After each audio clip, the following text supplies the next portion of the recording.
بسم الله الرحمن الرحيم وما أرسلنا من رسول إلا ليطاع بإذن الله ولو أنهم إذ ظلموا أنفسهم جاءوك فاستغفروا الله واستغفر لهم الرسول لوجدوا الله توابا رحيما فلا وربك لا يؤمنون حتى يحكموك فيما شجر بينهم ثم لا يجدوا في أنفسهم حرجا مما قضيت ويسلموا تسليما.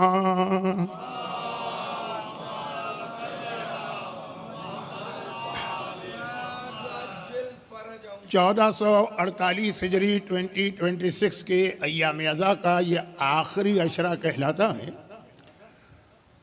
میری تو خالی 3 مجالس ہیں، لیکن یہ جو آخری ہفتہ چل رہا ہے، اور مومنین کرام بھی ان تاریخوں تک آتے آتے بہت تھک چکے ہوتے ہیں، اور پھر اس لیے بھی اب اس سلسلے کی جو آخری 2-3 تقاریر ہیں وہ بہت اہم ہوتی ہیں.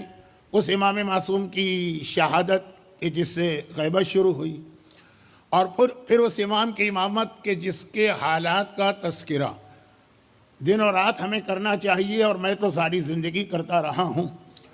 تو مجھے کوئی زیادہ تفصیلی گفتگو نہیں کرنا ہے، چاہے ہمارے برادر محترم شہنشاہ صاحب نے کہا ہو کہ آپ اپنے حساب سے پڑھیے گا. اور میں نے ان سے عرض کیا تھا کہ میں تو پھر تاریخ دیکھ کے پڑھتا ہوں، گھنٹہ 2 گھنٹہ نہیں، 1 دن آدھا دن 12 گھنٹے. لیکن آپ مطمئن رہیے، اس لیے کہ میں خود تھکا ہوا بھی بہت ہوں، بیمار بھی بہت ہوں، اور جو ہمیشہ میری زندگی کا طریقہ کار رہا ہے اس کے اعتبار سے میں انتظامیہ اور مومنین سے گزارش بھی کرتا ہوں. پرانے لوگوں کو جگہ خالی کرنا چاہیے نئے لوگوں کے لیے. اب یہ بڈھے کب تک چمٹے رہیں گے؟ اور یہی مسئلہ ہمارے ہاں پاکستان میں گورنمنٹ ڈپارٹمنٹس کا بھی ہے، اور کسی حد تک جو ہمارا شعبہ ہے اس کا بھی. لیکن بہرحال مجبور کر دیتے ہیں کچھ لوگ کہ ایک ہی مرتبہ صحیح اپنا چہرہ دکھا دیجئے. ہیوسٹن کے مومنین بہت تڑپ رہے ہیں.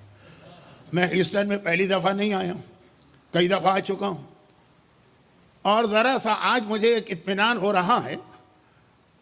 یہ اس سے پہلے میں نے اسی اپنے یو ایس کے ٹرپ میں جو 1 مہینے کا ہو چکا ہے 2 جگہ اور یہ جملہ کہا تھا. میرے ساتھ یہ بھی مسئلہ ہے کہ اتنا زیادہ لوگ آن لائن سن لیتے ہیں یا پرانی تقریریں سنی کہ ہر چیز ان کو سنی بھی لگتی ہے. وہ چاہتے ہیں کوئی نیا قرآن بھی میں لے کر آ جاؤں اور کوئی نیا دین بھی لے کے آ جاؤں، نئی بات. اچھا، اس نئی بات کے چکر میں آج کل آپ دیکھیں گے کہ یوٹیوب، فیس بک، انسٹاگرام، ٹک ٹاک پہ ایسی مذہب کے حوالے سے بات کر رہا ہوں، ایسی بے تکی باتیں کہی جا رہی ہیں. وقت نہیں ہے. تو جو جملہ میں کہہ رہا ہوں ہو سکتا ہے کہ آپ نے اسی دورے میں کبھی مجھ سے سن لیا ہو کہیں اور آن لائن. یا الحمدللہ اطمینان ہے آج کے اس مجمع میں مجلس پڑھتے ہوئے. میرے ایک دوست ہیں، مقصد یہ کہ ہم دونوں نے ساتھ میں ہی حوزہ علمیہ میں تعلیم حاصل کی.